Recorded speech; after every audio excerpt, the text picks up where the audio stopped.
What is going on, my friends? I hope you are doing well today. The team at TRE wants to say thank you so much for all the support. Thank you for joining today. This is the Real Estate Podcast, and we want you guys to do us a solid. If you don't mind, can you help us get the message out?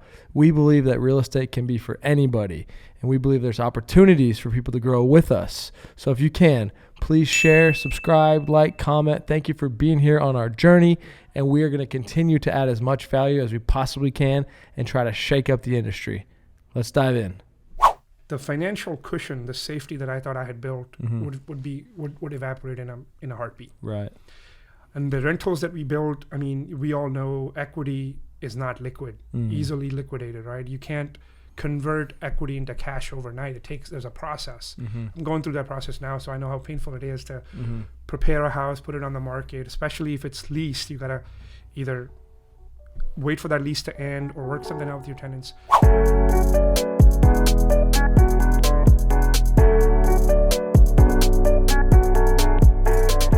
All right, guys, welcome back to the Real Estate Podcast. It's your boy, Matt, Bhaskar.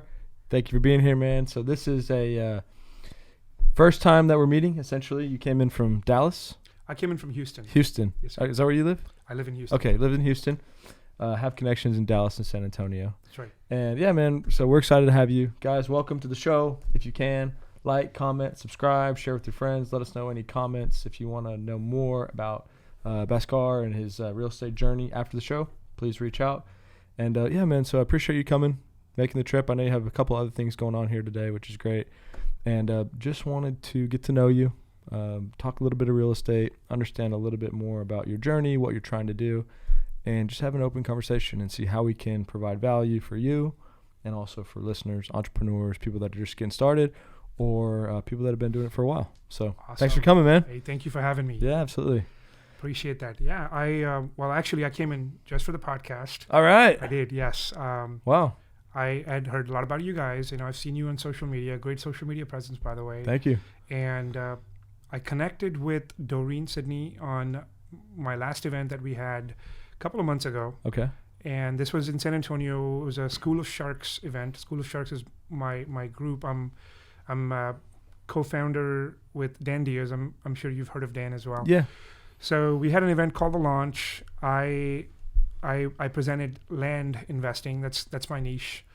And that's where I met Doreen. It was, great place to meet all these investors, people trying to get into investing. And just so happens she mentioned she's actually quite connected to you. And I figured, what a coincidence. I'm coming in for a podcast. I'm talking to somebody who's already working with you. So awesome being here. Yeah, man. Doreen's great. We... just a quick little backstory. She was wholesaling while she was a full-time nurse. Oh, wow. And hustler, man. I mean, I was looking at a few deals a week with her. She was on her lunch break, cold calling, showing me properties.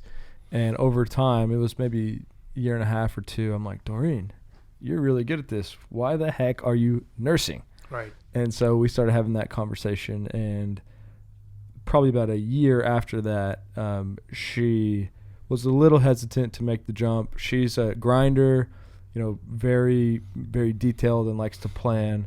I'm kind of like, let's go and step off the cliff and see what happens. Yeah. And she believed in me and my partner Alex and what we were trying to do and what we all could do together. And then she jumped in full force. And so now we've got a pretty good operation size-wise, but really great team. There's 3 full-time cold callers. There's a girl at the front desk and Doreen. And, to get a salary position in real estate is pretty rare. Yeah. Right? And so we paid these guys salaries. We give them a percentage of the commission. Right. And Doreen's out there leading the charge. So Excellent. We're lucky to have her going to these events, meeting people. And we own a decent amount, maybe like 10 or 15 properties with Doreen. Right. Buying holds. She does some Airbnbs as well. That's amazing. So I'm glad that you got to meet her. The reason I wanted to say that is she's one of the sharpest people in real estate that I know. Yeah. And definitely one of the hardest workers that I know. Very apparent. Easily comes through when you talk to her. So you mentioned something very important. She was working, had a stable job. She was probably very afraid, apprehensive to make that jump, even though she had been wholesaling before. kind of similar to what I did too. I had a very cushy job. I worked as a senior network security engineer for a company that did $13.4 billion in revenue every year. They paid me very well. Loved the culture, loved the people, benefits were amazing, paid time off. And there was just nowhere further to go. You know, there's a ceiling. They give you a paycheck, nice paycheck. But you can't do much more. So I started I went to a lot of these events. I was telling Alex, your partner, earlier that I was a lurker for many years. I would go to events, just absorb, talk to people, make friends, shake hands, but never really did anything. I bought a few rental properties over the years. In Houston? In San Antonio, actually. I used to live in San Antonio, moved to Houston a couple of years ago. Okay. So I bought some rental properties, and I hated being a landlord. Problems with tenants. Turnover was so expensive. Evictions, damage, late night phone calls. I just hated it. And the amount of growth we saw from owning rental real estate was slow.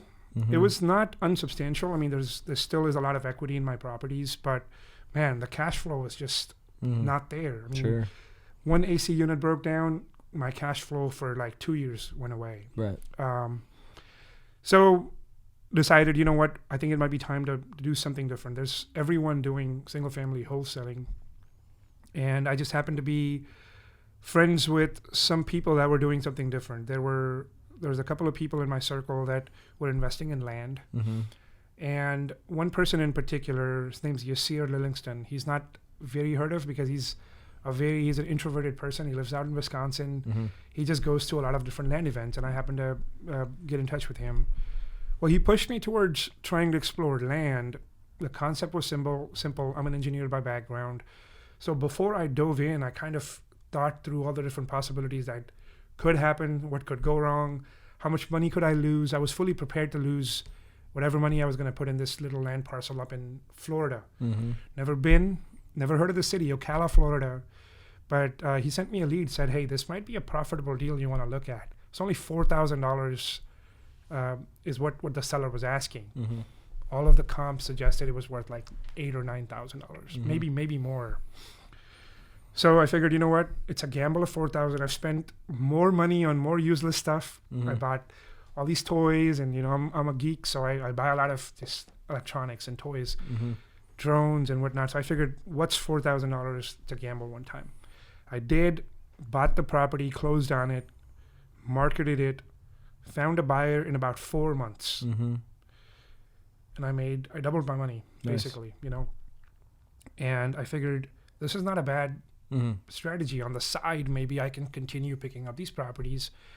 I wasn't marketing in mass. I wasn't sending mailers out. I wasn't texting. I wasn't calling. I was just looking on social media, seeing if somebody wanted to sell land, making them offers. So I learned more about it, and I realized there's a lot of potential here.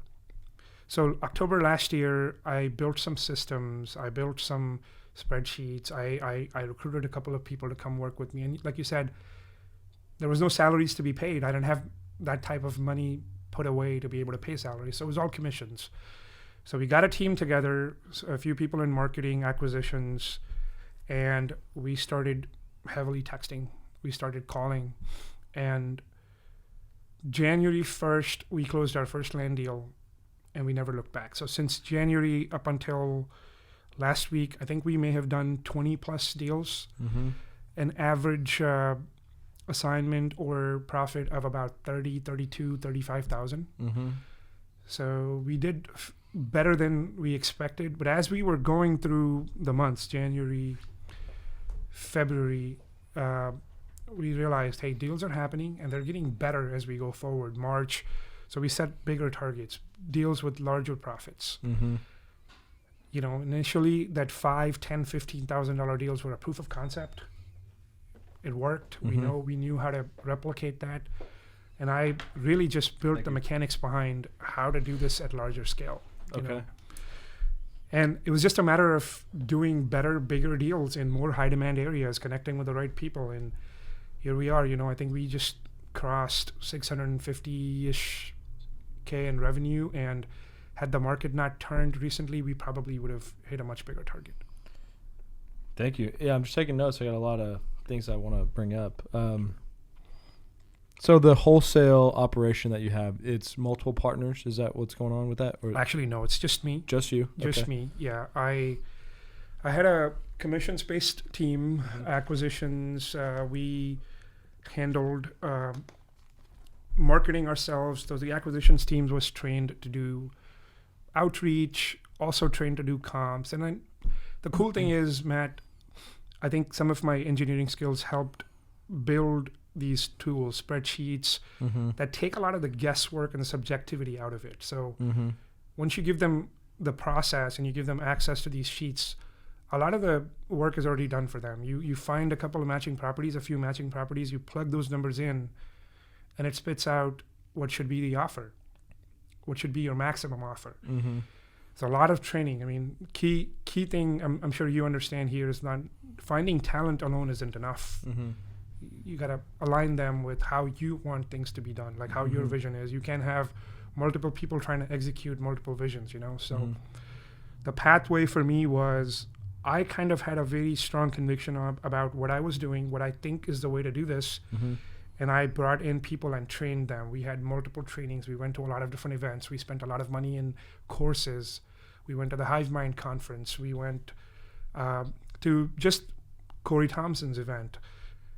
Ultimately, with all of this time and effort spent into training, I mean, I think we have a process in place that churns out leads. In Mhm. January or February last year, we had over 130 or 40 leads, people waiting for offers. We Mhm. couldn't churn out offers fast enough because Mhm. we weren't so efficient back then. Wow. And this is all over the country? 2 markets, Okay. Phoenix, Arizona, Okay. and surrounding cities, and San Antonio and surrounding cities. Very cool. I just tried to stay in my own backyard. Phoenix, we had some boots on the ground, someone who understood the market a little bit. That helped tremendously. They knew which areas to hunt in. They had some connections with builders. So we just extrapolated, just did a little bit more of what was working. Mm-hmm. And, now I've come to a point where making the transition from commission-based people to salaried position, salary plus commission. Mm-hmm. And thankfully, the business has been sustaining itself. There's money in the budget to pay these people. Mm-hmm. The roles have been better defined over time. So I know exactly who to place in what positions, what tasks need to be done. Mm-hmm. And now the hunt is on for the right people. More people to help you.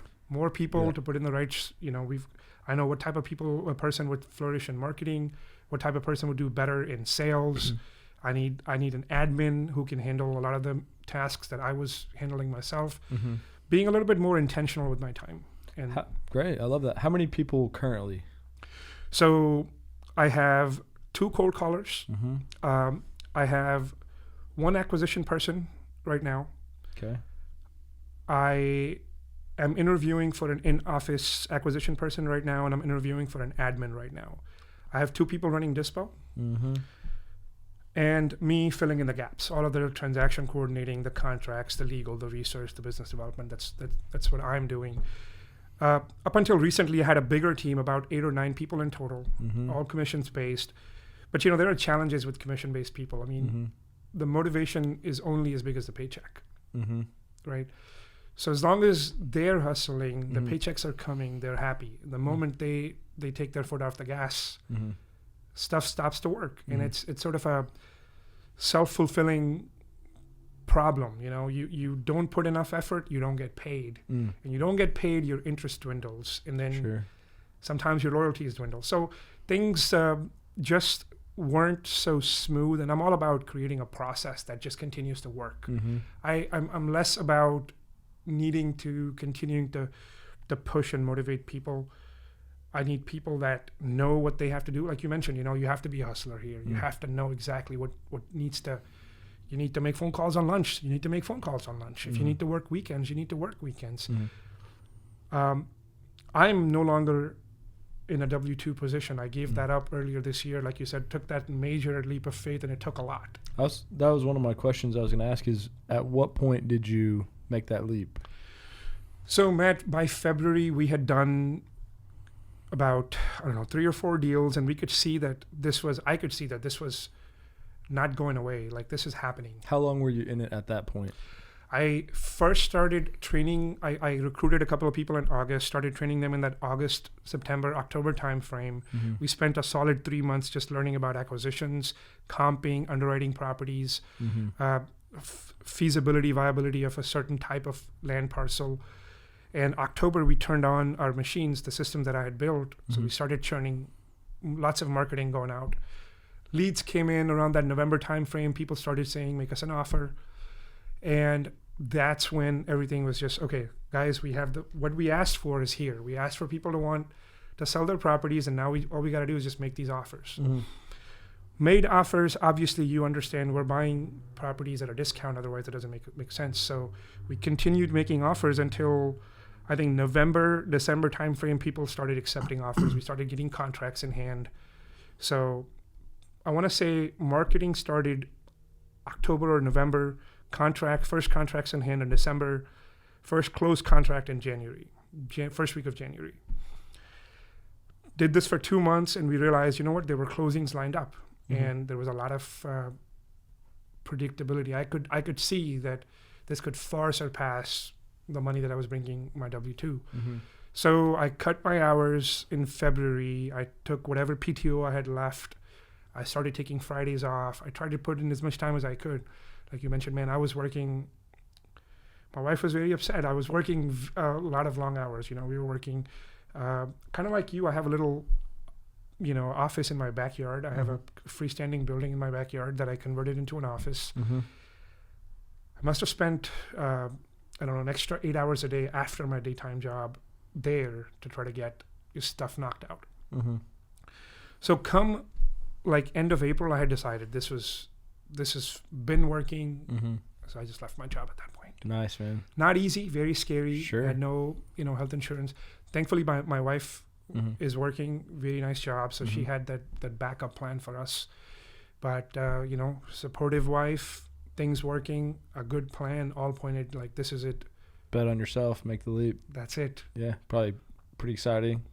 At the Exciting, beginning, nervous, yeah. self-doubt sometimes. Sure. You don't know what you're doing. Am I supposed to be doing this? Is it just a fluke? Mm-hmm.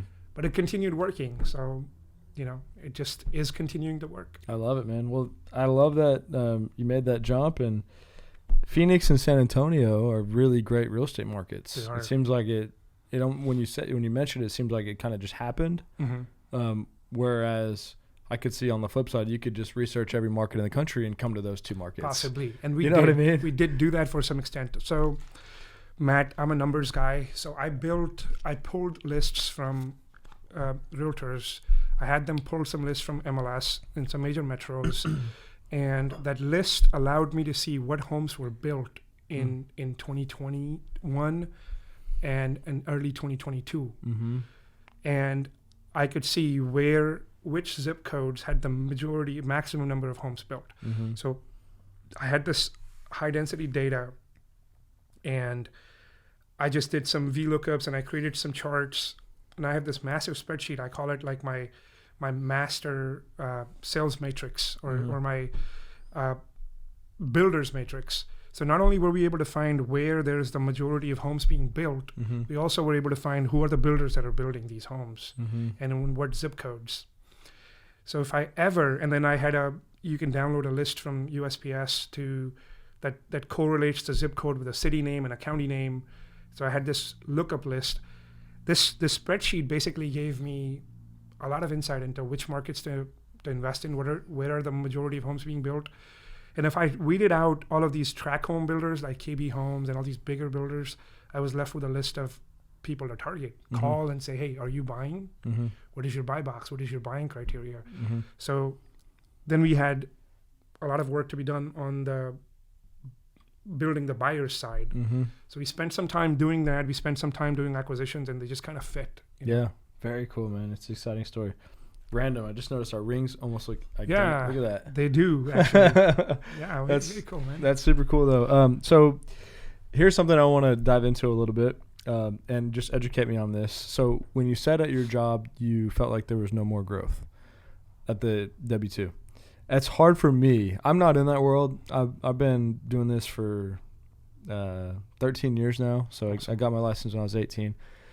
It seems to me like being an entrepreneur that there's always room to grow. And maybe that's the big disconnect of I'm an entrepreneur, I'm not in that space. Whereas I'm sure, and I'm sure you'd agree, there is something you could do to grow, but maybe it just wasn't enough. Right? And so like it's fascinating because that's a huge component of why do we become entrepreneurs? Why do we go start our own thing? Yeah. Because there is unlimited growth. Right. Although there may have been some growth or maybe another company, to go bet on yourself and to do it your way, and not only growth, more of a freedom. Yeah. Is there a big component of that freedom? And then am I correct on? Absolutely. The mindset thing is huge, right? I hopped, and I don't know if it sounds good or bad, but every 3 years I hopped jobs. Okay. You can't grow in the corporate world in one company because the raises are like 5 to 10% a year. And 6 figures aren't enough. You and I both know 6 figures aren't enough these days. And and then they're only adding an extra 5% on top every year with I was very well dialed into what my craft was. I was a network security engineer. I held a lot of very high worth certifications. So my skill set was unique, and there was a lot of companies looking for people in this niche field that I was in. I worked for Rackspace at one time out of San Antonio. I did network security for them. And I just trained myself to learn more about perimeter security, firewalls, load balancers, stuff that really makes the internet work and safe and secure. So there were offers coming at me, or if I needed to jump ship or switch jobs, it was easy. And plus, every couple of years, it came with a massive pay raise.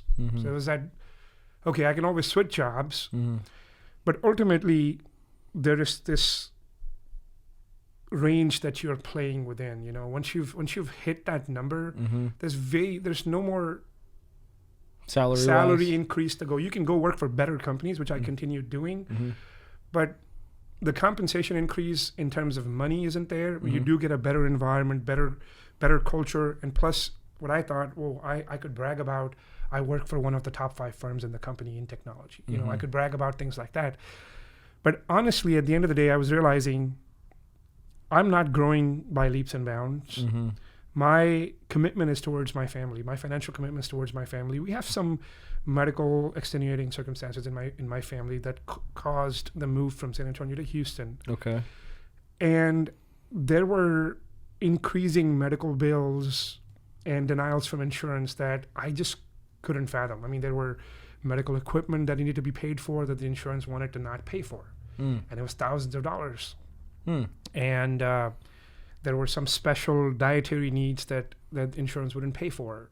They were prescribed, they just wouldn't get covered. So as much security as you think the W-2 gives you, it wouldn't help with any of that. If I either lost my job or my bills increased significantly, the financial cushion, the safety that I thought I had built would evaporate in a heartbeat. Right. And the rentals that we built, I mean, we all know equity is not liquid, easily liquidated, right? You can't convert equity into cash overnight. There's a process. I'm going through that process now, so I know how painful it is to prepare a house, put it on the market, especially if it's leased. You gotta either wait for that lease to end or work something out with your tenants. So we couldn't access the equity in our houses to be able to be prepared should, God forbid, a dire financial need come up. So, we had built up a little nest egg, but it just wasn't growing fast enough. So something had to be done. So it was a combination of desperation, sort of fear for the future, and how fast things were changing, right? And the fact that I literally hit a wall. I can't go any further. Maybe I could have. Maybe there was some room, but not quite enough. Yeah, good. I like it. Well, I see your tattoo right there. Work harder. Yeah, tattoo says work harder. I love it. Yeah, thank you. Just right here so I can look at it. Yeah, I don't know if it really works or not because I don't know if I do work any harder, but very cool. So on your first deal that you bought, you said it was $4,000. You mentioned the word gamble. I'm sure, knowing a little bit about you, your brain, analytical numbers. Did you know a lot about that property? Utilities, zoning, flood zones. Did you know that, or did you not have that knowledge at the time? The only thing that I had kind of gathered at that point was this was not in a flood zone. Okay. And I knew that properties were selling in that area. Okay. I had seen properties listed for sale, and I knew that from the advice of a close friend of mine now, Yasir, he said it was a good deal. And that was enough for me to dive in. It wasn't in a flood zone.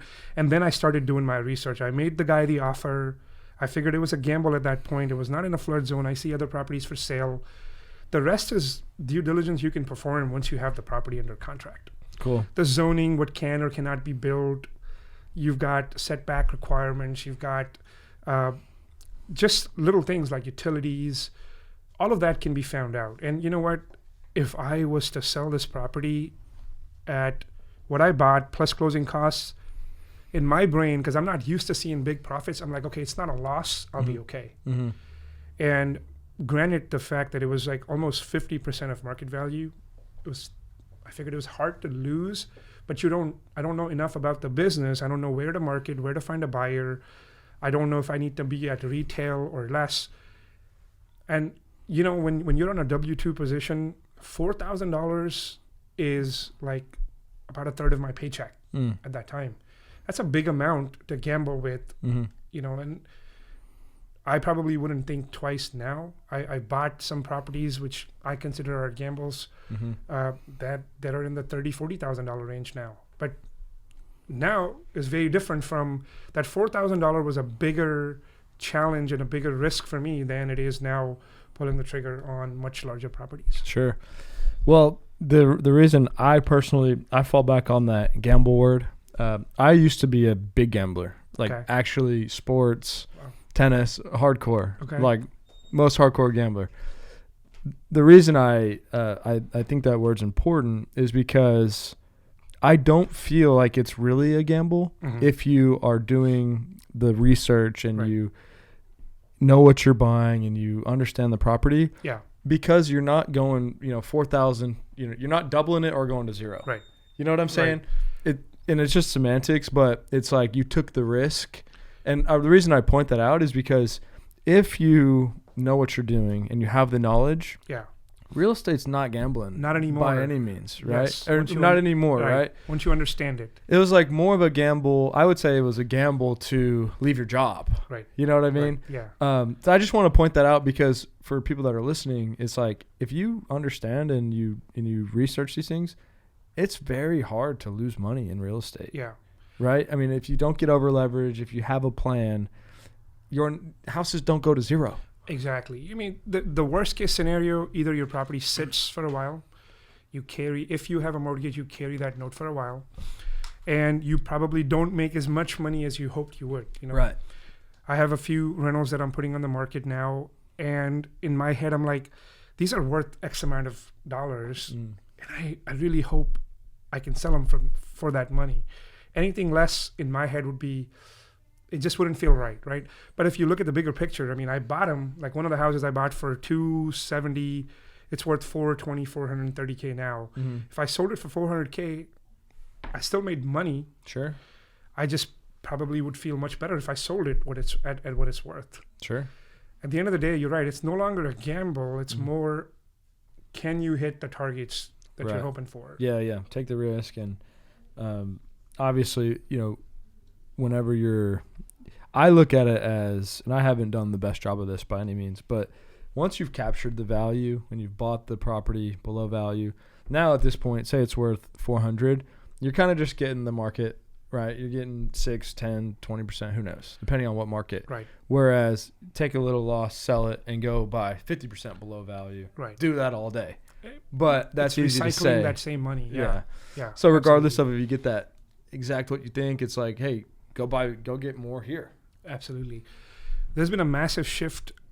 I've had to bring on this shift, and I'm thankful because I have a lot of big, well-known investors in my network now. As I grew, some people took notice of my growth and my journey as I shared my wins and my challenges with some of the people.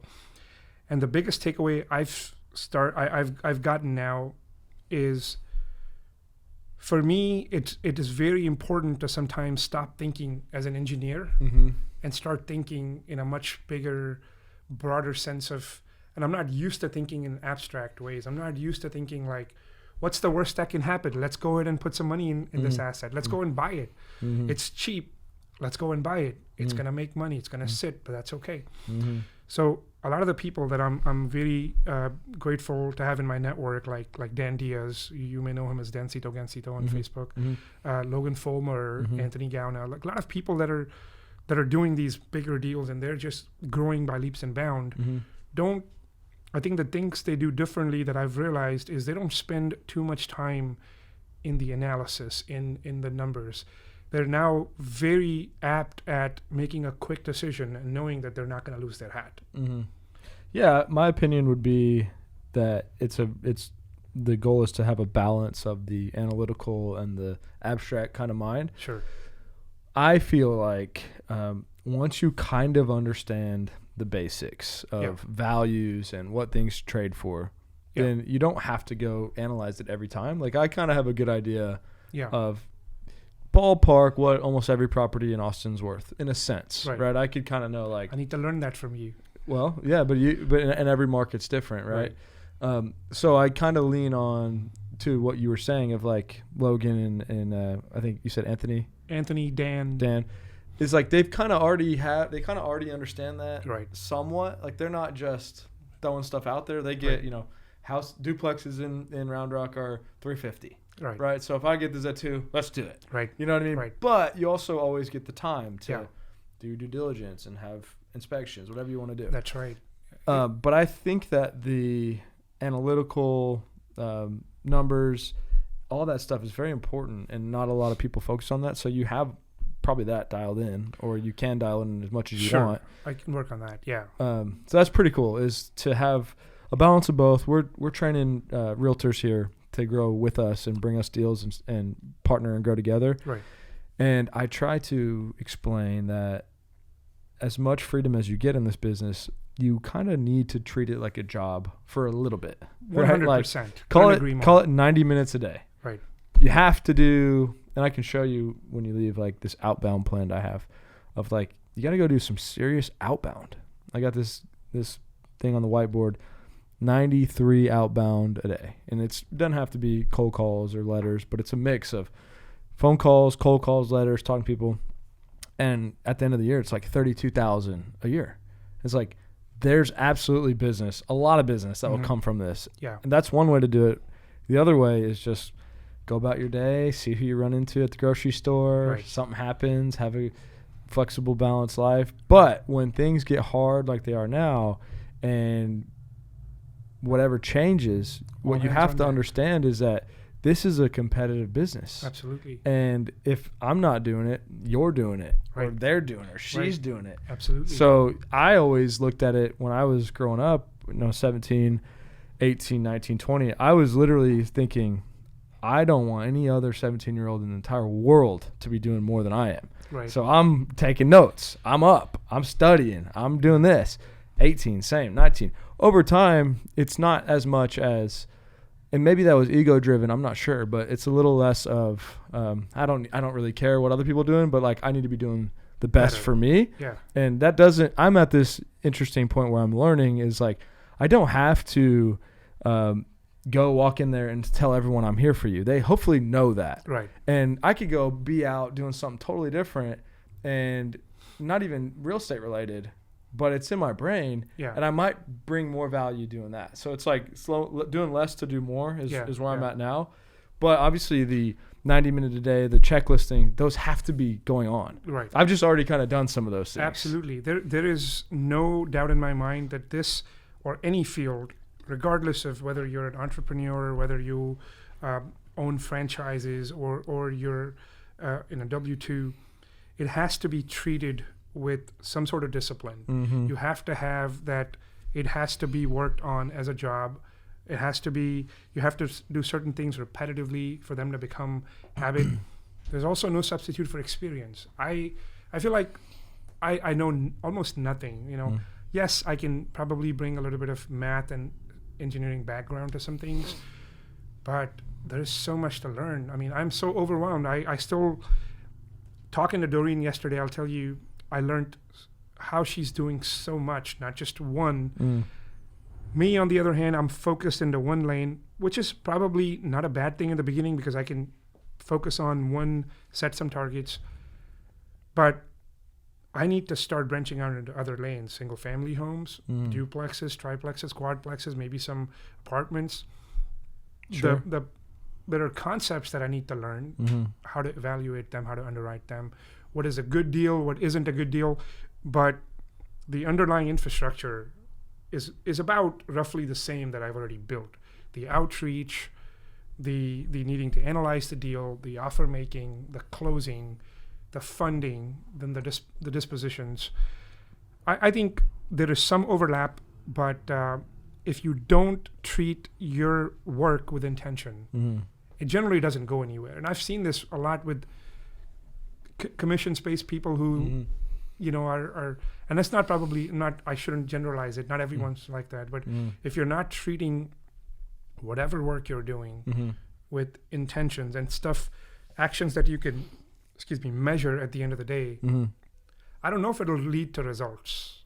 No, I don't think it will. I mean, nothing of significance. Right. I mean, you might get lucky here and there, but you're not going to build something that your kids can take over. You and I both know a lot of wholesalers that have been wholesaling for a while, and they do, and nothing against them. They're doing what's needed to feed their families, but they're doing one deal here, one deal there. They're out there knocking doors by themselves. It's just another job at this point. Sure. There is no system behind it that will allow them to grow. There is no scaling of it, right? So for me, what's super important is to build something that can be grown. And like you said, maybe in 4 or 5 years, I can take a break. I can maybe ease off and go do a few things in the morning, drop my kids off to school, and not have to be working sharp at 8 o'clock, But that time hasn't come yet. I'm far from there, but I'm determined to get there. Yeah, you absolutely. I know you'll get there for sure. Thank you. That's great, man. Very exciting. Just one insight. Me personally, I feel like you probably know a lot more than you think about real estate. Like, obviously, we all have a lot to learn. Me too. But I like the fact you're primarily doing land, right? Primarily land right now. I personally feel that you should just go all in on that.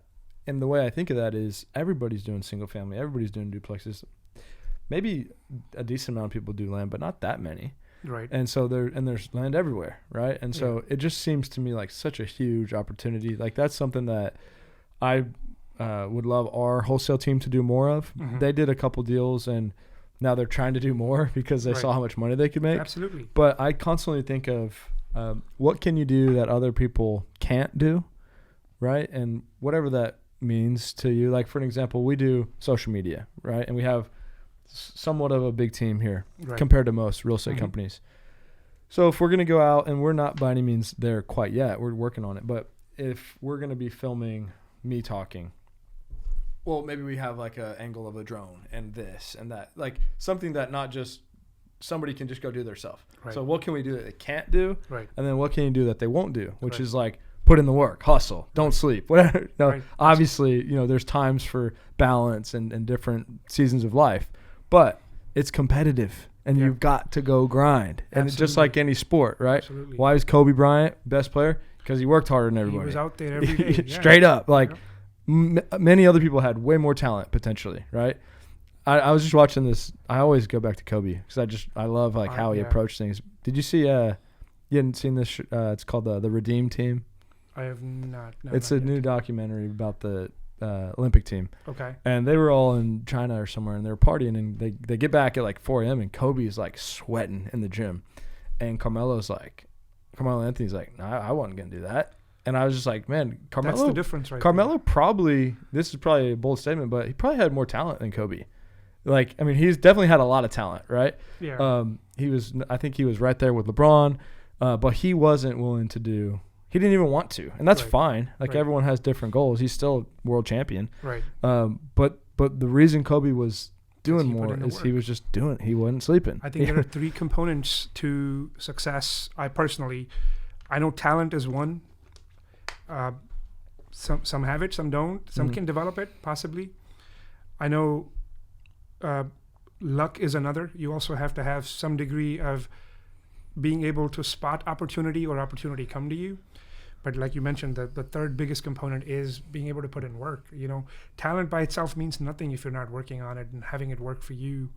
But you could be putting your talent to work. You could be working to get your talent sharpened out there. But without the right opportunity, I think sometimes things don't happen. And I've had a similar experience where we had some great properties under contract. I mean, they were prime real estate, and we had them locked up at the right price, and they didn't sell. We approached all our builders, anyone that we knew. We put them on social media. We went through all the channels for Dispo, and they just did not move. And we were just baffled. What went wrong here? Great property, significantly under market, has access in a great part of town, just would not sell. And it just didn't sell. And then we canceled that contract with the seller.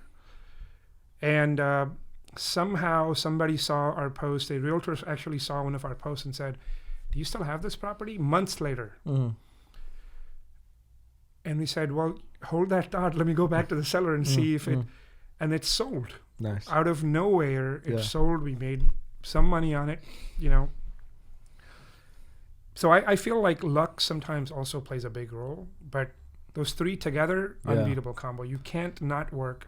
You can't not have talent, and you can't write off luck. You have to have some degree of opportunity or being able to spot opportunity, right? I'm going to tell you, I'm going to digress slightly. Dan Diaz and I started a company called the School of Sharks, and this was last year. The way I met Dan was, so Dan's an established investor. He raises a lot of private capital, and I didn't know anyone. I went to one of his events in Dallas. I flew in from San Antonio, went to Dallas, attended a 2-day event, and I was like, man, this guy knows what he's talking about. He's very sharp, subject matter expert, and a very good way of teaching it too. So I kept trying to get in a circle. I kept trying to message him, and it was almost like I'm a stalker at one point, you know. And I didn't get enough no responses from him. One time I saw he posted in social media or something, either it was a social media post or it was a message of some sort. I realized that he was going to be having breakfast with his wife at some spot in San Antonio. I had already moved to Houston. Well, I drove from Houston to San Antonio early morning, hoping to catch him there with a bottle of scotch that I know he likes. And I was like, hey, Dan, what a coincidence. I enjoyed your event. Wanted to say thank you for that amazing event. See if I could take a few minutes of your time. And when you present somebody with a nice bottle of single malt, they give you a few minutes of their time. So we sat, we chatted, we exchanged some ideas. And he said, you know what? You have a good technology background. Let's chat. He took me to dinner. We sat, and he said, let's do something together. He had courses out there. I knew how to put those courses on social media platforms, on a shopping cart type platform, so we can make them self-serve. I was hoping Dan would say, hey, I'll give you 10%. I would have shook his hand like you wouldn't believe. And 50. It was 50%. Come on, baby. Yeah. And I was like, man, I just can't believe it. This guy knows what he's doing. He's got great content.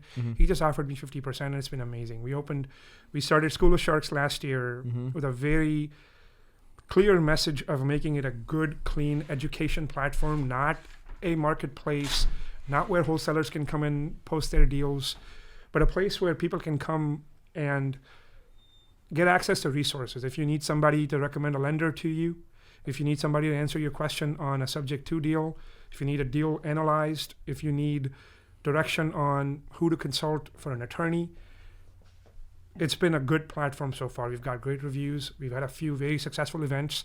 Doreen was at one recently. And we're actually having Dan's going to have a very deep dive into his seller finance and offer making webinar Mhm. on November 17th. So I just wanted to throw that out there too. Cool. Love it, man. You know, Yeah. it's just How do you want? I mean, people are welcome to. oh yeah, you know, if anybody wants to check that out, you can go to schoolofsharks.com and you can go to School of Sharks Facebook group, and we have some details posted. Ticket sales will open here shortly. I gotta tell you, Dan charges $3,000 for a half a day consult, which is like 4 hours. Okay. This is a 3-hour event for $97, and he's going into everything that we need. Heck, I'm attending only because I want to learn how to do seller financing, offer making, term offers, the mechanics of it, the profitability of it, how to come up with. I mean, the breakdown is amazing. So it would be beneficial for anyone who wants to get into creative financing. Yeah, you heard it here. November 17th. November 17th. $97. $97. San Antonio. Online, actually. Online. It'll be an online webinar, so you can attend from anywhere. How can people get a hold of you if they want to get more info? So I'm at info@schoolofsharks.com, and all of this information is posted at the Facebook group, School of Sharks. And feel free to shoot me an email, and I'm very active in responding to those emails. And we're going to have some more promotional material for that event here shortly. Love it, man. That's beautiful. Well, is there anything else that you want to touch on or you want to talk about, or, you know? I just want to, I know you've now established yourself as a major player in this market. What would you have to say to me and some other people like me who are getting started with intent, and we're not here to take it lightly, you know? What do you suggest is a good way to grow, learn? Sure. Well, I would say when you were talking about the 3 things that you felt were important, I would add people, right? Like you asked me, why did I have you come on? Well, who knows what's going to happen, right? I have a massive database of people that I constantly talk to. If you don't mind, tell me how many contacts you have in your phone. Heck, I don't know. Not many. It's okay. This isn't like I'm not better than anybody for this. Let's see. You just scroll to the bottom and it'll tell you. Let's see here. If you're listening, take this challenge on. 963. If you're listening, take this challenge on yourself. I ask people this all the time, and the people that say that they're like, I got a lot, and I'm like, well, how many? And they've got 2,500, 3,000. I've got 8,000. Goodness. Right, and I add every day. I just met you, right? Like, what are we gonna do together? I don't know. But now we got a pretty good relationship, right? Better than somebody that just messages you or even that does a deal with you, because I sat down and talked to you for an hour, and obviously we got to build on that and get to know each other and trust each other. Definitely. But people, this business is all about people. Right. That is like the number one thing I could say. And being relentless and thinking very long term. I think 100 years, like I want this business to be where my kids can be involved in it. Right. And so the way I operate is a lot different than if I was just trying to make as much money as I could. Right. Obviously, money is important, and you need to have it to have the resources. And then the other thing is relentless follow-up. Nobody follows up like I do. Nobody comes close to it. I'm not saying any of this stuff to brag. It's just what has led to my personal success. Excellent. I'm a master of following up for years, like 10 years. I can prove it. Everybody. And then having grit, like just being somebody that will get in the arena, that will fight with people, that doesn't say that I'm in this glass, tower, that I'm above anybody. I don't believe that. Right. I don't believe that anybody's better or worse than anybody. We're all created from God, in my belief. Right. And we all have different skill sets. Right. And so what I've tried to do is think of everything that we're doing as, who's in the circle. We got a team here. We're trying to accomplish something. What is everybody's role? How can everybody love what they're doing and feel valued and feel their opinion and voice heard? And so that helps to get scale. When Andrew has been with us, forever since we've started this company, and he loves his job and he feels good about it and he's confident, and so does Kat, and so does Alex, and so does Jonathan. And so you get all these people aligned with a common goal, and you try to figure out what is your role. And me, like the way I think of it is, I grew up playing baseball. I was a catcher. And in a sense, like catcher is kind of like the heartbeat of the team. Not that that's better than anybody. That's just like catcher is there. Don't have to get all the glory. Don't have to get the fame. Not necessarily the best player. It's super important. But they're the grinder. Right. You know what I mean? And if you need somebody to go do something, I'm in. Yeah. And so like that's the role that I try to take on. And I try to do that with 180 real estate agents that hang their license here, with the guy that runs our property management company, with our wholesale team when needed, when construction company when needed, with our fund when needed. And so we have created this infrastructure where we can go present options and talk real estate. I got a master's degree in real estate from Texas A&M. Wow. And so not only have I put in the work, but I've studied it and I have the knowledge. I have the confidence to talk real estate with literally anybody. Like I wouldn't be nervous to talk real estate with Donald Trump. Not once again because I'm better than anybody. I just know that I have value to bring in some way because I'm putting in the work. Excellent. So that's as simple as I could, lay it I can out. attest to that. Absolutely. So the School of Sharks was created to bring people that claimed to be or were known to be subject matter experts in their fields. And frankly, the best thing that happened since creating School of Sharks is that I found myself in a circle I never thought I was going to be in. So that network just kind of presented itself. So I didn't know Alan Seshker. He's a great attorney, and he does a lot of the best. He's the best. Yeah. I didn't know so many people that are in that panel. And again, that panel's not limited. It's you could be on there. You, as long as you're providing value, and we know that you're someone who knows what they're doing and is actually a prominent figure in your area. Heck, you can be on School of Sharks. Anyone can be on School of Sharks. It's all about giving value. And I think my network just expanded when I created that group. And I think I'm like you. I don't give up. I wanted to talk to Logan Fulmer. Logan Fulmer's a busy guy. He does a lot of deals, but I kept on badgering him until he gave me time of day to come into his office and talk real estate, get some advice. And likewise, I'm happy to pay for people's time to get into their circle, get some of their time. But you're absolutely right. I missed that fourth component. People super important. It's in real estate, in my opinion, maybe even in life, it's number one. Right? Like I could just go through my phone book right now, and if I wanted to make money, I could just call or text somebody and be like, hey, you want to buy a deal? You want to sell something? But I'm not really focused on that right now. It's funny you say that, because Dan and I had that conversation, and he said, I don't know if it's luck. I don't know if it's something we did, but we find ourselves surrounded by people. We could make a couple of phone calls and raise thousands of dollars. Like right now, people would just transfer money into your account. If you said, hey, I need $5,000. Don't ask me why. I'm good for it. There were people that will actually send that money. Yeah, absolutely. And that's, to me, looking back, maybe a couple years ago, that wasn't possible. So that people are huge. Your network is huge.